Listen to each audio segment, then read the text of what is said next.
देखिए, राष्ट्रवाद तो कोरोना की सुनामी में ढह गया। जब लोगों ने देखा कि हजारों और लाखों की तादाद में लहूलुहान पैर सैकड़ों किलोमीटर की पैदल यात्रा करते हुए मजदूर अपने घरों को लौट रहे थे और उन पर पुलिस लाठियां बरसा रही थी, वो भूखे प्यासे थे। उसके बाद जब कोरोना की दूसरी लहर आई तो उसमें शहरी मिडिल क्लास जिस तरह से ऑक्सीजन के लिए तड़प रहा था, अस्पताल पूरे भरे हुए थे और लोगों के पास जगह नहीं थी, दवाइयों के दाम बढ़े हुए थे, दवाइयां नहीं मिल रही थी लोगों को। तो उस समय राष्ट्रवाद कहाँ गया था? जिसे हम हिंदुत्व कह रहे हैं, जो भारतीय जनता पार्टी का कोर एजेंडा है, वो हिंदुत्व उस समय कहाँ गया था जब गंगा के तलहटी में हजारों की लाशें दफनाई जा रही थी। ये किस किस हिंदू धर्म में आता है? तब क्या हिंदू नहीं मर रहे थे जिनका अंतिम संस्कार भी विधि विधान से नहीं हो रहा था? और आप जिस तरह से उनको जला रहे थे शमशानों में, आप तख्तियां लगा रहे थे ताकि किसी कैमरे में कैद ना हो, उस समय हिंदुत्व कहां गया था? तो ये तो भारतीय जनता पार्टी का मसला है। आज अपर्णा यादव को वो सिखा रहे हैं कि आपको बोलना है कि साहब हम राष्ट्रवाद की खातिर राजनीति में आ रहे हैं। तो ये ढकोसले के अलावा कुछ नहीं है।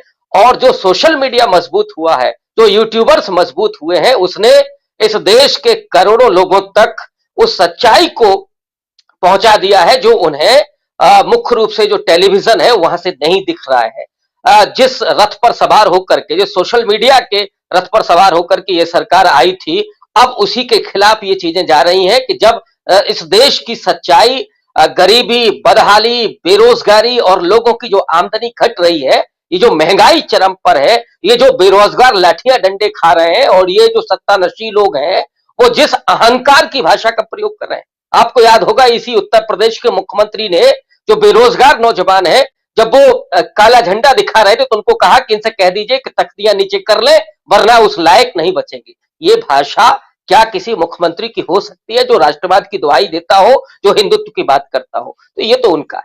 दूसरा, अखिलेश यादव की जहां तक बात है कि उन्होंने वो ये स्टेप क्यों उठाया है, मुझे लगता है कि अखिलेश यादव इस समय ऑफेंसिव राजनीति कर रहे हैं। वो जानते हैं कि भारतीय जनता पार्टी के सामने डिफेंसिव होने में कोई फायदा नहीं है। और उदाहरण उनके सामने है पश्चिम बंगाल का, और ममता बनर्जी के साथ उनके इस समय काफी अच्छे रिश्ते हैं। हो सकता है सलाह मशवरा होता हो, आपके शरद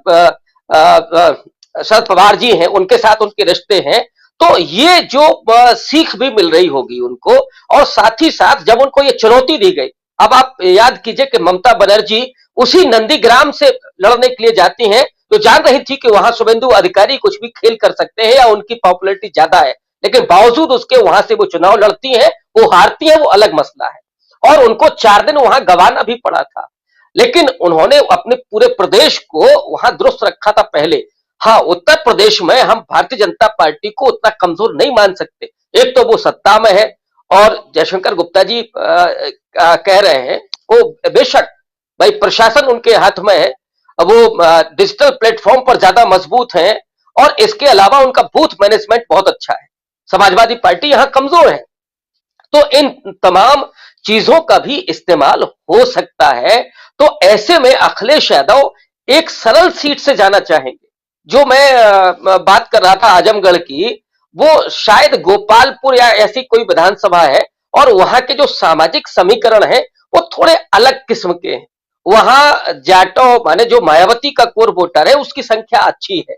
वहां मुस्लिम भी अच्छी तादाद में है, इसमें कोई तो नहीं कि आज मुस्लिम समाजवादी पार्टी की तरफ देख रहा है। लेकिन मान लीजिए कि मायावती किसी अच्छे मुस्लिम कैंडिडेट को उतार देती हैं, तो उसका प्रभाव पड़ता। हाँ, मैं इस बात से बिल्कुल सहमत हूं गुप्ता जी के कि वहां अखिलेश यादव को कोई हराता नहीं था, मैं बिल्कुल सहमत हूं। लेकिन वहां पर थोड़ा सा आपको डिफेंसिव होना पड़ता, मैं सिर्फ इतना कह रहा हूं। और अभी जो उनका जो घोषणा पत्र है, वो अभी हम लोग एक डिबेट में थे गुप्ता जी भी, तो पश्चिम की जो बात हो रही थी, इस बीच में ये भी एक नैरेटिव चला कि साहब पश्चिम में भारतीय जनता पार्टी फिर से मजबूत हो रही है और किसान आंदोलन का जो प्रभाव था वो खत्म हो रहा है।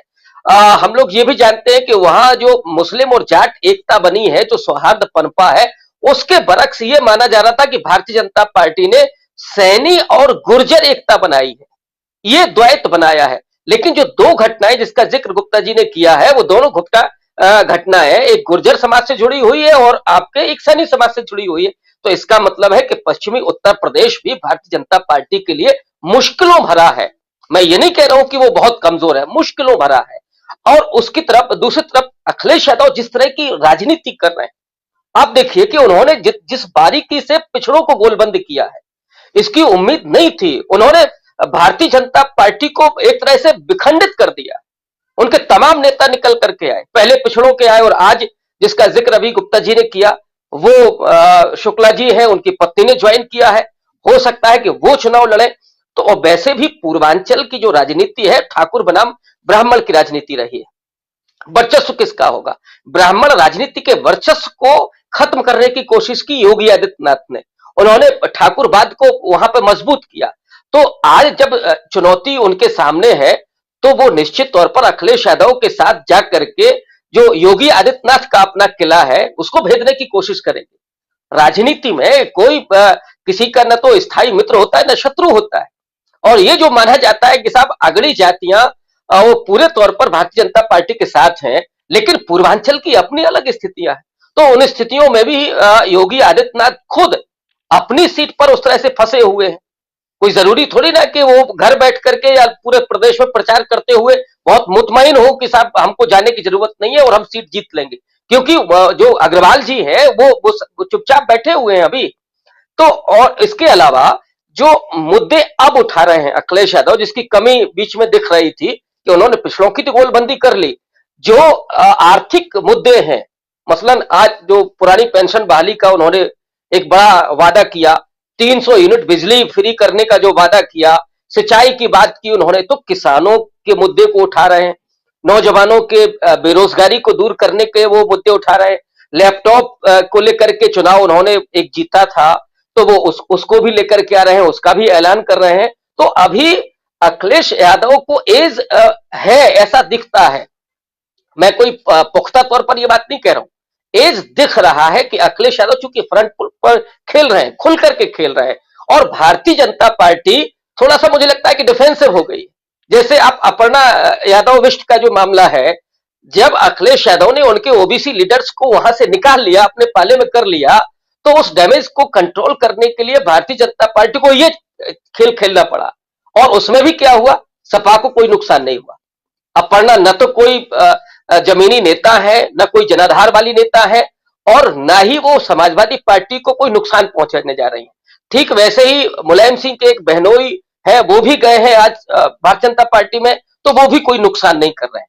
तो अभी तो समाजवादी पार्टी को कोई नुकसान होते हुए नहीं दिख रहा है। हाँ, अगर अखिलेश यादव कोई ब्लेंडर करते हैं, मसलन पिछले दिनों जो जिन्ना को लेकर के आए थे वो, तो जो भारतीय जनता पार्टी की राजनीति है कि वो सांप्रदायिक ध्रुवीकरण करेगी। और जैसे जैसे चुनाव आगे जाएगा वैसे वैसे वो सांप्रदायिक ध्रुवीकरण को और ज्यादा तीखा बनाने की कोशिश करेगी। और उस समय अखिलेश यादव की भाषा, अखिलेश यादव की प्रत्येक चाल, ये उसमें दिखेगा कि वो क्या भारतीय जनता पार्टी को मौका दे रहे हैं या वो अपने मुख्य एजेंडे पर हैं, माने आर्थिक मुद्दे वो और पिछड़ों की गोलबंदी।